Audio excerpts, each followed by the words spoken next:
అదే RTV app వార్తల్ని క్షణాల్లో చదివే అవకాశం ఉంటుంది. ఒక న్యూస్ పేపర్, ఒక టెలివిజన్ ఛానల్ మీ చేతుల్లో ఎప్పుడూ ఉంటాయి. ఇప్పటి వరకు నిన్న జరిగిన విషయం అయితేమే, మొన్న జరిగిన విషయం అయితేమే, అంత ముందు రోజు జరిగిన విషయం అయితేమే, వీటన్నిటి మీద నిన్న మన ఎమ్మెల్యే గారు ఒక ప్రెస్ నోట్ లాగా రిలీజ్ చేసినట్టున్నారు. ఒక వీడియో కూడా రిలీజ్ అయినట్టుంది. దాన్ని చూడడం జరిగింది. నేను ప్రత్యక్ష రాజకీయాల్లో 1980వ సంవత్సరం నుంచి ఈ రోజు వరకు కూడా నేను ప్రత్యక్ష రాజకీయాల్లో ఉన్నా. 44 సంవత్సరాల నుంచి నాకు తిరుపతిలో ప్రతి ఎలక్షన్స్లో మేము ఎలా ఉన్నామో ఇక్కడ ఉన్న ప్రజలందరికీ కూడా బాగా తెలుసు. ఇక్కడ సంస్కృతి, ఇక్కడ ప్రజలు మనోభావాలు ఏంటి, ఎలా ఉంటుంది అనేసి నిన్న ఆయన ఏదో స్పీచ్ ఇవ్వడం జరిగింది. ఆయన ఏదో తప్పు చేయాలని నేను మాట్లాడట్లేదు. నేను చెప్తున్నా, నాకు తెలిసిన ఈ తిరుపతి ప్రజలు ఎటువంటి వారు, ఎలా ఉంటారు, ఎలక్షన్స్లో ఎలా ఉంటుంది వాళ్ళ బిహేవియర్ అనేది జస్ట్ ఎక్స్ప్లెయిన్ చేయడానికి మాత్రం నేను వచ్చాను. ఇప్పుడు ప్రతి ఎలక్షన్లో ఈ 2019 ఎలక్షన్ల ముందు వరకు కూడా ఏ ఎలక్షన్ జరిగినా కూడా మేమైనా అవతల పార్టీ వాళ్ళైనా ఎదురు పడితే మా పాంప్లెట్లు వాళ్ళకి ఇచ్చుకొని, వాళ్ళ పాంప్లెట్లు మేము తీసుకొని సరదాగా మాట్లాడుకుంటూ ఎవరి పార్టీకి వాళ్ళు చేసుకుంటూ మామూలుగా వెళ్ళిపోయేవాళ్ళు. మేము వాళ్ళ వీధుల్లో వెళ్తున్నప్పుడు అవతల పార్టీ వ్యక్తి ఇల్లు వచ్చినా, అతనికి సంబంధించిన వ్యక్తులు వచ్చినా, వాళ్ళ ఇల్లు కనిపించినా వాళ్ళ ఇంట్లోకి మేము వెళ్ళి వాళ్ళ కుటుంబ సభ్యులను కూడా మాకు ఓటేయమని అడిగే మంచి సంస్కృతి ఉన్న ఈ ఊరి ప్రజల గురించి నేను మాట్లాడదలుచుకున్నా. వాళ్ళు మా ఇంటికి వచ్చి మా ఇంట్లో ఆడవాళ్ళతో కూడా మాకు ఓటేయమ్మా, మేము నిలబడినా మాకు ఓటేయమ్మా అని అడుగుతారు. దాన్ని ఫ్రెండ్లీగా తీసుకుంటాం. కాఫీలు ఇస్తాం, టీలు ఇస్తాం, కూర్చోబెట్టి మాట్లాడతాం. అంత ఫ్రెండ్లీగా ఉండేటువంటి సంస్కృతి ఈ ఊరి ప్రజలది. ఇది 2019 ఎలక్షన్లో జరిగినప్పటి నుంచి పూర్తిగా పోయింది. పోవడానికి ఎవరి కారణం ఈ ఊరి ప్రజలందరికీ తెలుసు ఆ విషయం. నేను ఒకటే కోరుకుంటున్నాను, 2021 అనుకుంటాను ఎంపీ బై ఎలక్షన్ జరిగాయి మనకు. తిరుపతి ప్రజలందరూ చూశారు. ఎన్ని బస్సుల్లో వచ్చారు, ఎన్ని వ్యాన్లలో వచ్చారు, ఎక్కడి నుంచి వచ్చారు జనాలు, ఎన్ని దొంగ ఓట్లు పట్టుకున్నాం. ఆ సంస్కృతి ఎవరిదండి? మాది కాదు. ఏ రోజు బయట ఊరు నుంచి పిలుచుకొని వచ్చి ఓటేసుకోవాల్సిన అవసరం మా తెలుగుదేశం పార్టీకి ఏ రోజు లేదు. ఎందుకంటే మా కార్యకర్తలు స్వచ్ఛమైన కార్యకర్తలు, తిరుపతి ప్రజలు. వాళ్ళందరి మనసుల్లో టీడీపీనే ఉంది. వాళ్ళు వెయ్యరన్న ఉద్దేశం మీకుంది కాబట్టే ఎంపీ బై ఎలక్షన్లో కొన్ని వందల బస్సులు ప్రత్యక్షంగా చూశారు. మీరు కూడా చూశారు, మీరు కూడా ఇంటర్వ్యూ తీసుకున్నారు. అన్ని బస్సులు, అంతమంది ఎన్ని కళ్యాణ మండపాలు బుక్ చేసుకున్నారు, ఎన్ని మండపాల్లో ఉన్నారు. వాళ్ళు ముందు రోజే డంప్ చేయడం, ఆ రోజు డంప్ చేయడం. వాళ్ళు కూడా ఇవాళ మాట్లాడుతున్నారు. చిత్తూరు నుంచి రౌడీలు వచ్చారు, సర్వీస్ అపార్ట్మెంట్లో ఉంటున్నారు, లాడ్జీల్లో ఉంటున్నారు. మాకు అవసరం లేదు. మాకు అటువంటి అవసరం ఏ రోజు లేదు. ఏ రౌడీలు వచ్చినా కూడా తిప్పి కొట్టి పంపగలిగే శక్తి ఉన్నవాళ్ళు ఈ తిరుపతి ప్రజలు. కడప కల్చర్ ఇక్కడికి రావాలని చూసినా కూడా అడ్డుకునేది కూడా ఈ ఊరి ప్రజలే. అటువంటి మాకెందుకు చిత్తూరు కల్చర్ ఇక్కడ తీసుకురావాల్సిన అవసరమే ఉంది? క్యాండిడేట్ వచ్చాడు ఆయన, అంతేగాని ఆయన కుటుంబ సభ్యులు వాళ్ళు వచ్చారు. కానీ ఏ రోజు కూడా ఏ గుండాలు రాలేదు, ఏ రౌడీలు రాలేదు. ఎవరిని కూడా మేము రానివ్వం. దాన్ని ప్రోత్సహించే సంస్కృతి మాకు లేదు.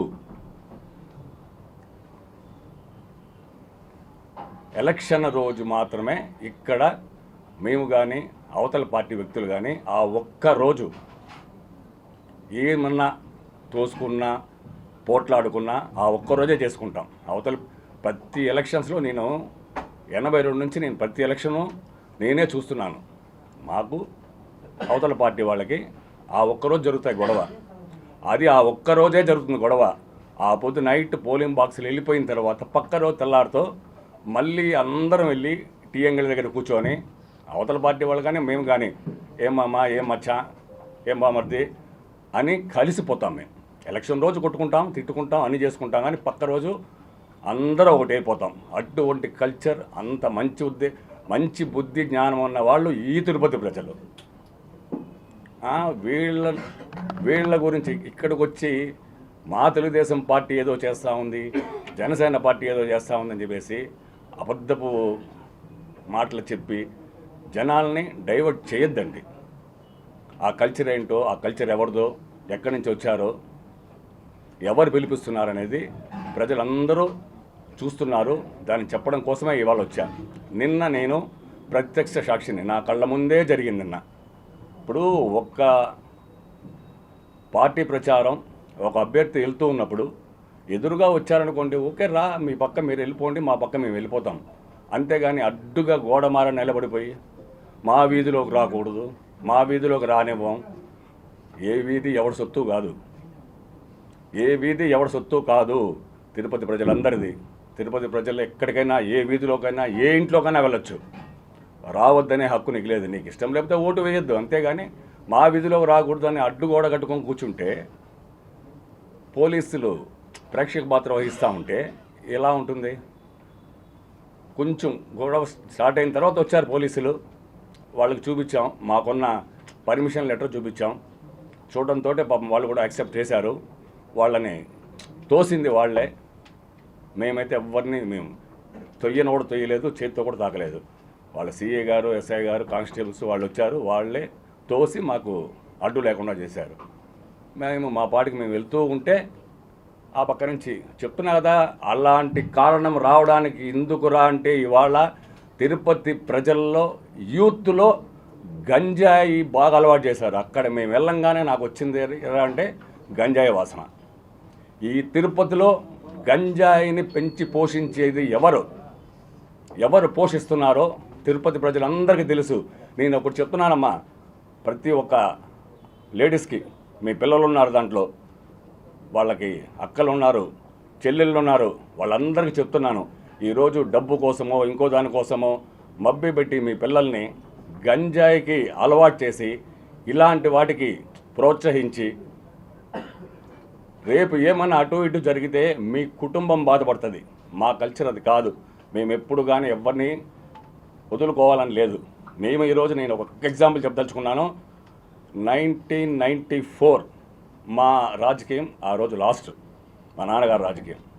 ఈ రోజుకి 30 సంవత్సరాలు అయింది.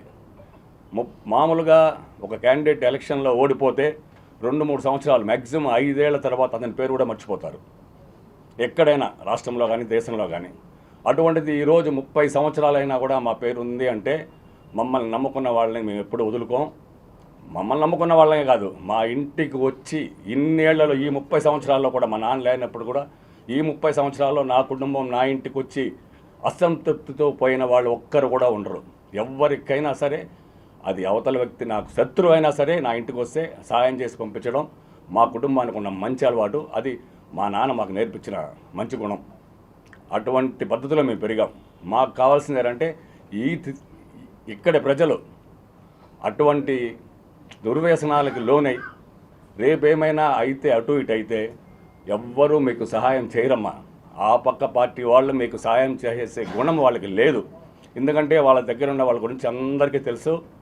మేము అలాంటి వాళ్ళం కాదు. మీరు మాకు వ్యతిరేకం చేసినా రేపు మీరు వస్తే మీకోసం మేము ప్రాణాలైనా ఇవ్వడానికన్నా మేము ఉంటాం, మేము చేస్తాం. మా కల్చర్ అది, మా పార్టీ కల్చర్ అది. మా నాయకుడు కూడా ఒకటే చెప్తాడు, అందరూ బాగుండాలా, అందులో మనం ఉండాలా అనేది మా నినాదం, మా సిద్ధాంతం. నమస్తే అండి.